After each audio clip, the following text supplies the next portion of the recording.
এই ছেলেটা যখনই তার পছন্দের আইসক্রিম খেতে শুরু করে তখনই তার গলা প্রচন্ড ব্যথা করতে শুরু করে। এরপর সে দেখতে পায় সে আইসক্রিমের মধ্যে ডিমও মিক্স করে দেওয়া হয়েছিল। এর কারণ হলো এই ছেলেটার ছোট থেকেই ডিমে অ্যালার্জি ছিল।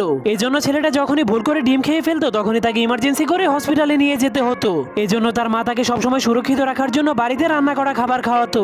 যখন প্রথমবার ছেলেটার অ্যালার্জি হয়েছিল তখন তার মা তাকে নিজের পিঠে চড়িয়ে জলদি করে হসপিটালে নিয়ে গিয়েছিল।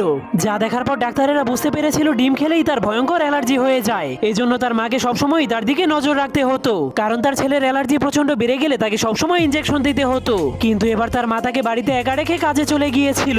এজন্য ছেলেটা তাকে ঘরে ডাকার জন্য জলদি করে ফোন করে দেয়। এরপর তার মাকে বলতে শুরু করে আমার অ্যালার্জি প্রচন্ড বেড়ে গেছে। তখন ছেলেটার মা তাকে ইনজেকশন নিয়ে ঘরের মধ্যে বসে থাকতে বলেছিল, কিন্তু ছেলেটা ঘরে না বসে জলদি করে একা একাই হসপিটালে যেতে শুরু করে দেয়। কিন্তু সে অনেক জোরে দৌড়ানোর কারণে অজ্ঞান হয়ে পড়ে যায়। ঠিক তখনই একজন বৃদ্ধ মহিলা তাকে দেখার পর তার জন্য অ্যাম্বুলেন্স ডেকে আনে। এরপর অ্যাম্বুলেন্সে করে তাকে হসপিটালে নিয়ে